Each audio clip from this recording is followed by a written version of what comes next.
पुणे के चर्चित Ketan Agarwal murder case में अब एक नया मोड़ सामने आया है। हत्या के मामले की जांच के बीच पुलिस नहीं बल्कि Maharashtra food and drug administration यानी एफडीए ने आरोपी सिया गोयल के परिवार की दुकान पर बड़ी कार्रवाई की है। हालांकि एफडीए ने साफ किया है कि इस छापेमारी का मर्डर केस से कोई सीधा संबंध नहीं है। तो आखिर क्या मिला इस रेड में और केस में अब तक क्या क्या नए खुलासे हुए हैं, आइए जानते हैं। महाराष्ट्र एफडीए ने 14 जुलाई को पुणे के मार्केट यार्ड स्थित एमएसबीजी गोयल एंड कंपनी पर छापा मारा। यह दुकान सिया गोयल के पिता प्रवीण गोयल की बताई जा रही है। जांच के दौरान अधिकारियों ने 8,14,630 रुपये से ज्यादा कीमत के 4,172 किलो खाद्य उत्पाद जब्त किए।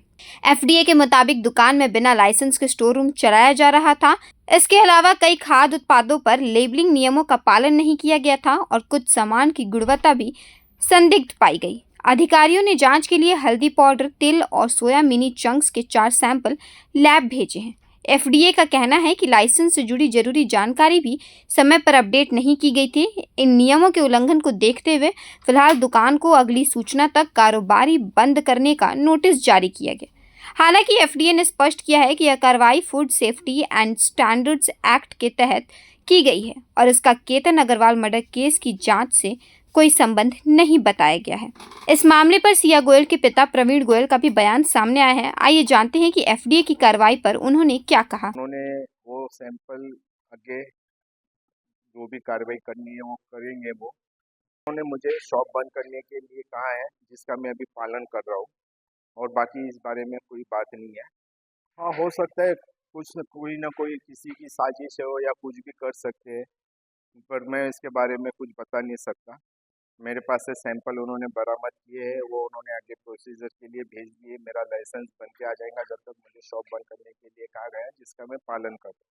नहीं, कोई शॉप सील वगैरह नहीं की है। शॉप यानी कि ओनली मैंने खुद ने दुकान बंद करी हुई है, कोई सील वगैरह नहीं किया है जी। भी बात आया, मुझे कोई लेना देना नहीं है। लोग उसको फांसी देने की बजाय मुझे फांसी दे रहे हैं, मेरे घर वाले को फांसी दे रही है। अगर वो दोषी साबित पाई जाती है तो उसे फांसी दो। मैं कहता हूँ ना, उसे फांसी। मैं पूरा न्यायालय के साथ हूँ, कानून के साथ हूँ। जितनी मुझे उनको मेरी हेल्प लगेगी, मैं उनके साथ खड़ा रहूँगा हमेशा। अगर मेरी बेटी दोषी पाती है तो उसे फांसी दो। उस परिवार वाले को ये सब करके, यानी कि जो साजिश रच रहे, बार बार कुछ का कुछ डाल रहे हैं, तो मुझे तो ऐसा लग रहा है कि फांसी मुझे दी जा रही है, मेरी मिसेस को दी जा रही है, मेरे बेटे साहिल को दी जा रही है। ये महसूस कर रहा हूँ सर। मैं बहुत दिनों से काफ़ी परेशान में हूँ। बस इसके आगे मुझे और कुछ नहीं बोलना है। Thank you. अब बात करते हैं मर्डर केस की। 20 वर्षीय सिया गोयल और उसके कथित बॉयफ्रेंड चेतन चौधरी इस समय न्यायिक हिरासत में हैं। दोनों पर आरोप है कि उन्होंने 18 जून को पुणे के लोहागढ़ किले पर ट्रैकिंग के दौरान सिया के मंगेतर केतन अग्रवाल को कथित तौर पर खाई में धक्का देकर उसकी हत्या कर दी।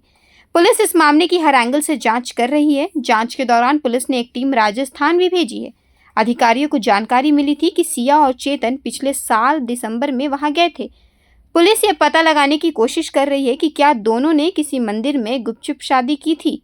हालांकि अब तक ऐसा साबित करने वाला कोई सीसीटीवी फुटेज नहीं मिला है।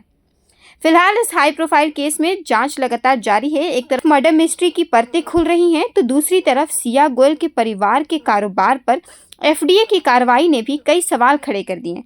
हालांकि दोनों मामलों को फिलहाल अलग अलग माना जा रहा है। इस पूरे मामले से जुड़ी हर बड़ी अपडेट के लिए देखते रहें प्रभात खबर। धन्यवाद।